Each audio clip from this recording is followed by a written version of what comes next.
ইতিমধ্যেই ঘোষণা হয়ে গেল এশিয়ান কাপ ক্রিকেটের সূচি। সেই সূচি মতো এশিয়ান গেমসের সব ম্যাচ হবে টি-20 ফরম্যাটে। সবকটি ম্যাচকেই আইসিসি স্বীকৃতিপূর্ণ আন্তর্জাতিক ম্যাচের তকমা দেওয়া হবে। 4 বছর আগে ক্রিকেটের পুরুষ ও মহিলা দুই বিভাগেই চ্যাম্পিয়ন হয় টিম ইন্ডিয়া। পুরুষ ও মহিলা দুই বিভাগ ধরলে এশিয়ার বৃহত্তম ক্রীড়া প্রতিযোগিতায় একাধিকবার ভারত পাক ম্যাচ হওয়ার সম্ভাবনা তৈরি হয়েছে। যদিও কোনো বিভাগেই সরাসরি ভারত পাক ম্যাচ রাখা হয়নি, তবে দুই দল যদি নিজেদের শুরুর দিকে সহজ ম্যাচগুলি জিতে নেয় তাহলে খেতাবি লড়াইয়ের মুখোমুখি হতে পারে।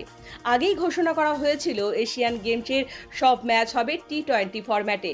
সবকটি ম্যাচকেই আইসিসি স্বীকৃতিপূর্ণ আন্তর্জাতিক ম্যাচের তকমা দেওয়া হবে। সেই মতো ভারত তারুণ্যে ভরা দলও ঘোষণা করেছে। সব ম্যাচ হবে আইচি প্রদেশের কোরগি অ্যাথলেটিক পার্কে। আগে মেয়েদের প্রতিযোগিতা সম্পন্ন হবে 17 ও 22 সেপ্টেম্বর।